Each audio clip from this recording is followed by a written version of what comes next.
$600, $6,000, $60,000. 3 websites, they look almost identical, same animations, same layouts, and same dark aesthetics. And 3 designers with basically the same skills. Why is one of them making 100 times more than the other? I spent the last few months analyzing what separates the high-earning designers from everyone else. And then I tested this on my own projects for Rubble Studio and Wildcard, basically restructuring how I price, what I include, and how I present it. And I think I found the 4 things that actually make the difference. But here's the part that really surprised me. One of them has absolutely nothing to do with design. By the end of this video, you will know exactly what upsells I'm going to include in every single proposal this year, the tools I'm using to deliver them, and the exact language I use to present it so clients actually say yes without hesitation. Let's get into it. I'm thinking about this as 4 layers, and most designers only sell the first one. Layer 1, the deliverable. This is the website itself, the design, the development, the thing they ask for. Everyone does this already. Layer 2, the protection. This is compliance, legal stuff, security, things the client probably doesn't understand but definitely needs. And then layer 3, the performance, SEO, analytics, conversion optimization, things that make the website actually work as a business tool. And then last, layer 4, the partnership. This is ongoing support, maintenance, retainers, basically things that turn a one-time project into recurring revenue for you. And so here's the thing, when you only sell layer 1, you're competing with every single freelancer on this planet. And now recently you're competing with AI as well. But when you stack all 4 layers, you're basically selling the solution instead of just websites. A complete system and something they can't get from a $500 Fiverr designer. Let's break down each one and show you exactly what I'm charging. Alright, layer 2. This is the one most designers completely ignore and it's literally free money. I'm talking about compliance, specifically GDPR, cookie consent, privacy policies, all that legal stuff. Now I know what you're thinking, Raphael, that sounds boring as hell. And yeah, you're right, it is. That's exactly why clients will pay you to handle it. Here's the reality. If your client is doing any kind of business in Europe or with European customers, they legally need proper cookie consent. They need a privacy policy and they need to handle data correctly. The fines for getting this wrong, up to 20 million euro or 4% of global revenue. I'm not making this up, that's the actual GDPR penalty. Most clients have no idea this applies to them, and most designers don't mention it because they don't know how to solve it. But when you walk into a proposal and say, by the way, I also handle full GDPR compliance, so you don't have to worry about fines or legal stuff, suddenly you're not just a designer anymore, you're someone who protects their business. Now here's how I'm actually going to deliver this in 2026. I'm using a tool called Consent Pro from Finsweet. Full transparency, this video is a collaboration with Finsweet, but I've been using their tools for years and this is genuinely what I use for every client project. I'm not going to recommend something I don't actually use myself. So here's why I like it a lot. It's built specifically for Webflow, it handles cookie consent properly, not those sketchy cookie banners that don't actually do anything. And it's actually compliant and it takes maybe 30 minutes to set up. So what do I normally charge for this? Anywhere from $500 to $2,000 depending on the complexity of the site. Sometimes I include it in a higher package tier and sometimes it's just an add-on. The key is how you present it. I don't say, do you want cookie consent for $800? Nobody's gonna get excited for that. So I say this tier includes full GDPR compliance setup, cookie consent, privacy policy integration, the whole thing. It protects you legally and it's one less thing you have to figure out on your own.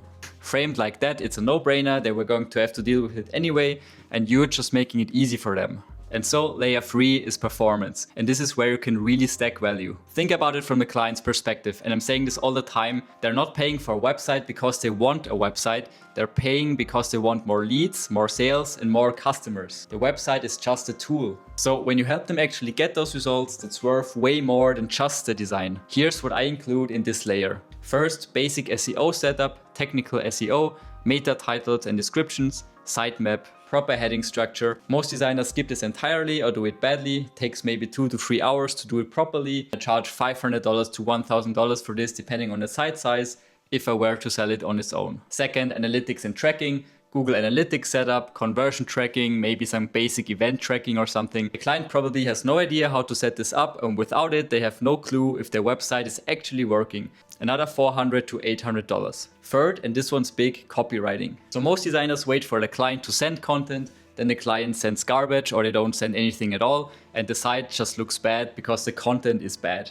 Then everyone's frustrated. What if you just handled it? Either you write the copy yourself, or you have a copywriter you work with, or you just use AI. For this I use Claude Opus, which works pretty nice. Either way, you're solving a massive problem for the client. This alone can add 1,000 to 2,000 to a project, sometimes even more. And when you add all this up, you've potentially doubled the project value without adding that much more work. And the client gets a website that actually performs, not just one that looks nice. Layer 4. This is the one that completely changed my business: retainers.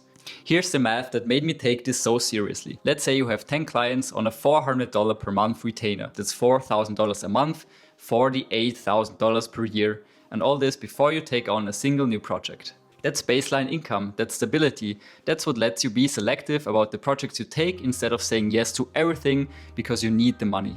Now, what's actually included in a retainer? Here's what I offer: hosting and security monitoring, regular backups, small content updates and tweaks, priority support when something breaks, and monthly performance reports. None of this takes much time per client, maybe an hour or two per month on average, but the value to them is huge. They don't have to think about their website, it's already handled. Here's the mindset shift though. Don't call it maintenance. Maintenance sounds like an expense, something they want to minimize. Call it something like website partnership or a growth retainer or whatever fits your brand. Something that sounds like an investment in their business and not a cost to manage. And the way you present it matters too. I don't pitch the retainer after the project is done, I build it into the proposal from the start. Something like this: the project fee covers design and development, the monthly partnership covers everything that happens after launch, hosting, updates, support, optimization, and so on. When it's part of the same conversation, the same proposal, the same decision, the close rate is way higher. Now, before I wrap this up, in my last video I mentioned I was working on something, a system with the actual scripts, audits and frameworks I use to close higher ticket projects, the stuff I couldn't fit in a YouTube video. Over 100 of you commented saying you wanted it, so I built it. It's called the Accelerator and it's live now. Inside you get the exact words I use on discovery calls, the 17-point website audit that makes clients sell themselves before I even pitch. It's not a course, I'm not going to make you sit through hours of videos. It's a Notion system, you open it, you grab what you need, you use it. A lot of you ask for this, here it is. Links in the description. Okay, here's one more that most designers never even consider. I almost didn't include this because I kind of wanted to keep it to myself.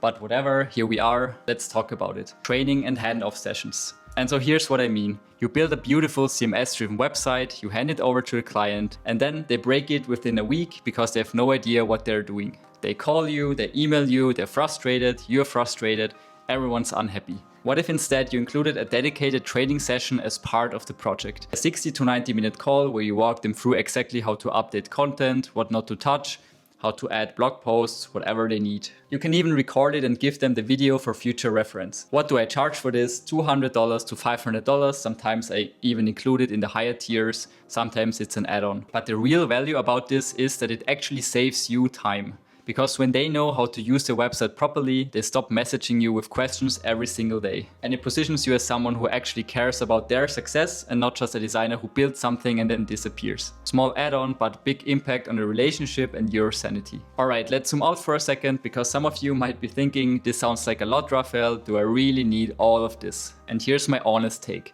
And I'm sure you know this, but AI is getting better every month. It can build a basic website now. It'll be able to build a pretty good website soon. But it can't be someone's trusted partner. It can't navigate GDPR compliance for their specific business. It can't hop on a call and figure out what they actually need. It can't be the person they call when something goes wrong. And that's exactly what you're selling when you stack these layers: a solution and peace of mind. And that's worth paying for. So here's what I want you to do this week, not next month, this week. 1. Look at your last 3 proposals. How many of these layers did you actually include? My guess is probably just the first one.